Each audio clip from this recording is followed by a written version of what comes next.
Profesor Sergio Fajardo, bienvenido. Buen día, qué gusto estar acá contigo. ¿A qué se dedica Sergio Fajardo en estos momentos? Fuera de estar aquí en este podcast, Exactamente. tengo varias actividades. Una, yo soy profesor en el TEC de Monterrey. Así me gano la vida y es parte de la esencia mía en la vida, ser profesor. Esa es una.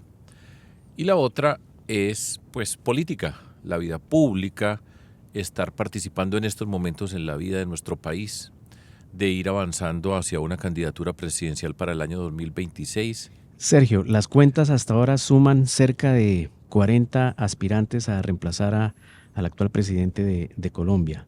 ¿La vara después de Iván Duque y Gustavo Petro quedó muy bajita? Pues yo no sé si quedó muy bajita, pero Colombia sí quedó muy fregada en muchos aspectos. Yo creo que el gobierno del presidente Duque fue un mal gobierno, el gobierno del presidente Petro está siendo un mal gobierno y puede empeorar. Y yo he sido protagonista de esas dos elecciones, a diferencia de las otras personas que están participando en esta elección y que tienen, por supuesto, el derecho a participar y a ser protagonistas de la vida pública de nuestro país. Recuerden que en el 2018 yo por 200.000 votos no pasé a la segunda vuelta y todas las encuestas decían que yo ganaba. Por un poquito, pero yo voté en blanco. Yo voté en blanco y dije, yo no voto por el presidente Duque porque yo no creo que tenga las condiciones para ser el líder que Colombia necesita. E igualmente no voto por el Gustavo Petro porque considero que es una persona que no tiene las condiciones para ser el líder que Colombia necesita. A partir de ahí me han insultado lo que quiera. Me dicen tibio, me han dicho de todo. Y yo dije, yo voto en blanco porque además yo participé en la contienda. O sea, yo estaba físicamente en los debates, en la confrontación y tenía toda la autoridad para decir lo que yo estaba diciendo y voté en blanco. Y en el 2022 igualmente voté en blanco, en este caso en la elección entre Rodolfo Hernández, que en paz descanse, y Gustavo Petro. Y la vida, que es implacable en muchos sentidos, nos va presentando las oportunidades de ver mala película la de Duque, yo creo que no hay ninguna discusión, mala película de Petro, creo que no hay ninguna discusión, viene la buena película. Profesor Sergio Fajardo, usted menciona a un hombre que es muy cercano aquí en nuestra región, que es Rodolfo Hernández. Y usted acaba de mencionarnos sus razones para votar en blanco en las pasadas elecciones. ¿Era preferible el rayo y no el trueno? Yo creo que ya no es momento para discutir eso. Yo conocí bien a Rodolfo, la forma como siempre se conoció. Lo conocí antes de que fuera alcalde de Bucaramanga. Y conversé con él. Y con él conversé muchas veces y tenía una muy buena relación. Mucha gente pues no lo conocía. Y yo tuve la oportunidad, como digo, de estar con él en muchas oportunidades y teníamos una buena relación, una buena relación afectuosa. Profesor Sergio, me devuelvo un poco a esas cuentas de esos números que yo le hacía ahorita de la cantidad de precandidatos y candidatos. ¿Se puede hacer política en un país que cuenta con más o menos entre 30 y 35 partidos o movimientos políticos? ¿Qué tan serio es un país con esa cantidad de partidos? Pues mire, ese es el país que tenemos, ¿sí? Y yo hago parte de una forma distinta de la política. Yo empecé a hacer política hace 25 años y medio y empezamos, al empezar el siglo XXI, a construir una alternativa política diferente, un movimiento cívico independiente que tenía la capacidad de congregar diferentes sectores de la sociedad, ONGs, organizaciones sociales, el mundo del conocimiento, que es el mundo del que yo vengo, el mundo de la cultura, el mundo de la empresa, el emprendimiento, y nos juntamos en una ciudad que tenía una historia marcada por la violencia como fue Medellín. Con el orgullo que tengo de ser de Medellín, con el dolor por esa historia que pasó y que ya la sabemos todos y ha sido muy dolorosa y muy traumática en muchos sentidos. Entonces, ese es el país que tenemos. Yo no me preocupo por los otros. Estamos viendo unos capítulos muy feos, muy malucos de lo que es la política en Colombia. Cada día estamos escribiendo un paso más en el deterioro, en una división, en una confrontación, en una Colombia que se está llenando de rabia, de tristezas, de frustraciones, de miedos, y con el miedo y con la rabia no se logra nada. Y ese gobierno nuevo que tiene que llegar en el 2026, que yo quiero ser la persona que conduce a Colombia con tantas personas, es un gobierno que tiene que tener la capacidad de trabajar con izquierda, con centro y con derecha. Profesor Sergio, Humberto de la Calle dijo hace poco que a Sergio Fajardo le hacía falta ceder más en su convicción de no establecer alianzas con otros, en definirse como muy puro. ¿Prefiere morirse de viejo que buscar un Benedetti que le ayude a ganar la presidencia? En eso no tenga la menor duda. Yo prefiero perder a ganar haciendo trampa. Esa es una posibilidad. ¿Qué soy yo por decir algo? No quiero y no lo haría y lo podría haber hecho ya de ser presidente haciendo trampa. No, yo no quiero Benedettis, en mi vida no hay, no, y nunca habrá un Benedetti. El señor Benedetti para mí es la expresión, pues él lo dijo, cuando está ese audio donde él dice, si yo hablo todo esto se va para donde ya sabemos, ya dijo la plata que había conseguido, todo lo que habían hecho, hicieron trampa para ganar.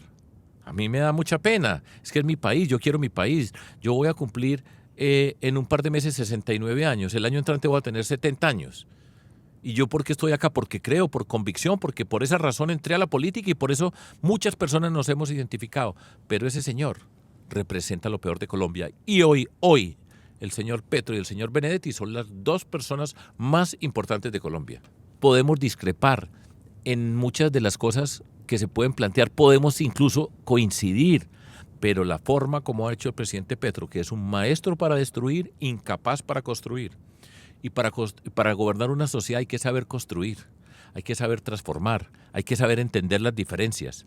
Y por eso, repito, me dicen tibio, le dije, dígame lo que quiera. Y él decía una cosa que me gustó mucho, que yo le escribí, le dije que yo era el Beckenbauer de la política. Los que saben de fútbol... y lo vimos además. Y vimos a Beckenbauer, usted sabe lo que era el Franz Beckenbauer en la defensa y el medio campo de Alemania. Campeón mundial, era un tremendo jugador, elegancia, en fin, inteligencia, muy querido. Ahora él dice que yo me siento muy puro y que debo ser más flexible. Yo no es que me sienta más puro, pero hay unos principios básicos como el que acabo de decir. Yo prefiero perder a ganar haciendo trampa. Y yo no me voy a reunir con un Benedetti, que ya me lo preguntaste, para ganar las elecciones. No. Y yo puedo trabajar con diferentes, eso no es problema para una persona como yo, pero la clave de todo esto es en qué cancha jugamos. Vamos a jugar en esta cancha de este gobierno. Mire, este gobierno tuvo Alfonso Prada, ministro del Interior, Luis Fernando Velasco, ministro del Interior, Juan Fernando Cristo, ministro del Interior, y Benedetti, ministro del Interior. Ese es el cambio. ¿Ustedes quieren que yo llegue a la presidencia para repetir esto? ¿Los traemos? No. Esos 4 que acaba de nombrar vienen del gobierno de Juan Manuel Santos. Y usted ahora, yo sé que no tiene nada que ver, pero usted ahora tiene como pareja a una ex ministra, ex canciller, además una dama. ¿Qué le dice ella? ¿Se muerde la lengua cada vez que usted sale a la arena política? No, ella me dice que le preocupa que me digan santista, porque no falta, que yo soy santista porque mi pareja es María Ángela Holguín, con quien empecé a relacionarme ya van a ser 6 años, por fuera de todo el gobierno, pero no falta el que dice ese tipo de cosas, que demuestran la calidad del debate y la discusión. Entonces, ella no se muerde la lengua, somos compañeros, conversamos.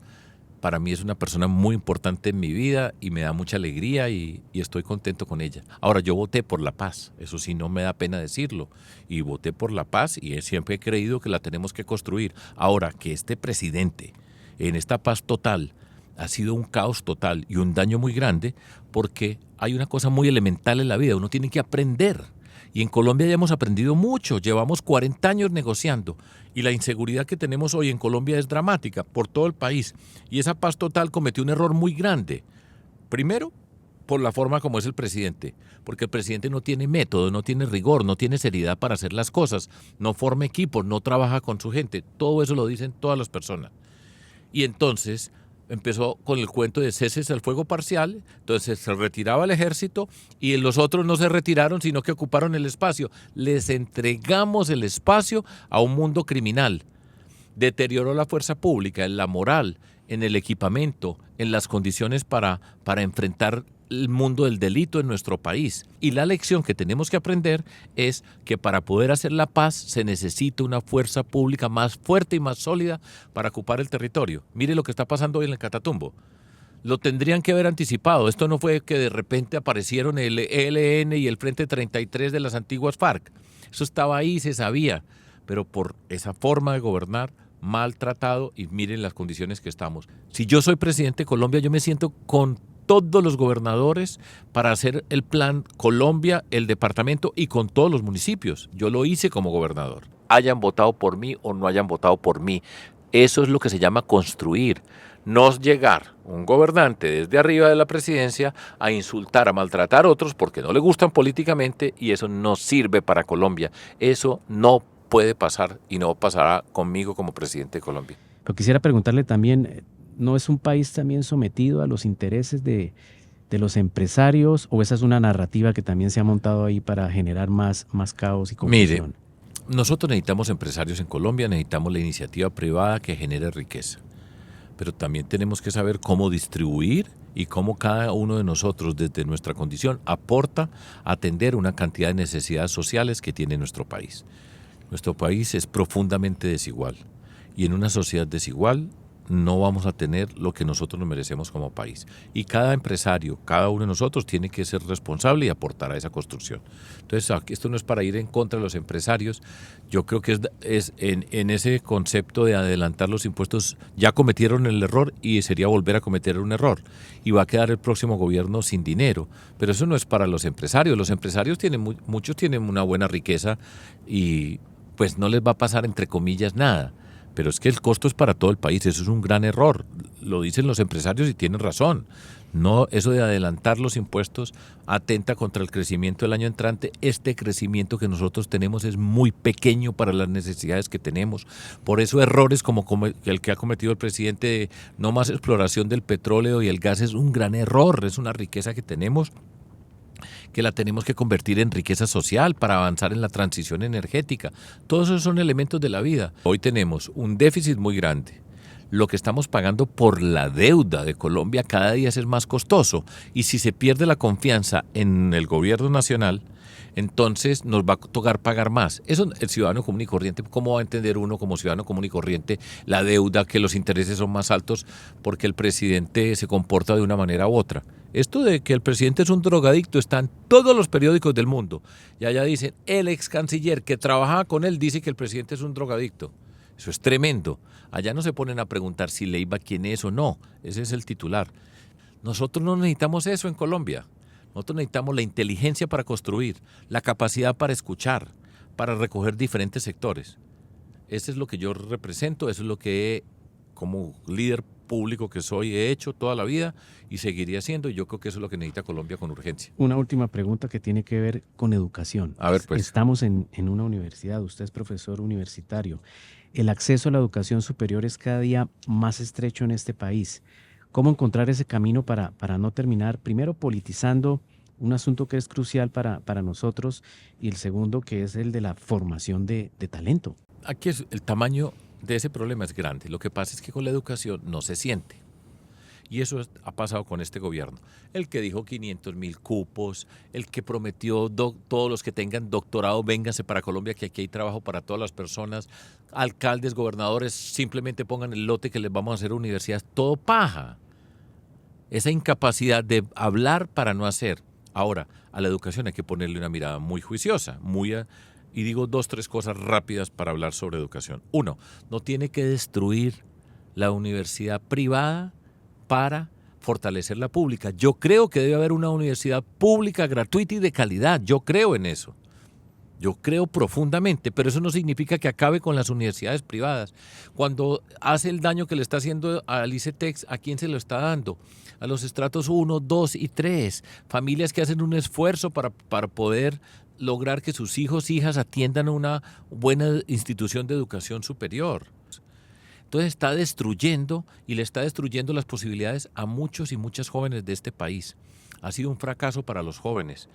Hoy sabemos que hay menos jóvenes entrando a la educación superior, a la educación universitaria, que hay diferentes fenómenos en la educación, diferentes formas de educarse por fragmentos, por trayectorias, cómo se puede recorrer diferentes trayectorias en este mundo. Aquí hemos hablado de la inteligencia artificial, el impacto que tiene la inteligencia artificial para la educación, para la relación de este mundo joven que tiene una preocupación en qué van a trabajar. De eso no se habla aquí en Colombia. Está llamando a la confrontación y no a la construcción. Esa es una tarea inevitable. El presupuesto de ciencias de mi país. La primera vez que yo vine a Bucaramanga yo era del Consejo Nacional de Ciencias Básicas de Colciencias y vine aquí con diferentes personas a mirar, a trabajar en la universidad. Yo fui a Guatiguará antes de que lo empezaran. Y todo eso para la porra. No hay derecho, no hay derecho. Ahora, eso no se siente. Si usted tiene una universidad que no funciona, ¿quién sabe eso? Nadie lo sabe. Pero las consecuencias para Colombia con lo que está pasando con los jóvenes, las jóvenes, en su educación, en su formación, en la relación con el empleo es gigantesca. Candidato Sergio Fajardo, muchas gracias por hablar con nosotros en primera persona. Muchas gracias en primera persona. Me sentí muy contento. Gracias por las preguntas. Bueno, y siempre listo para volver.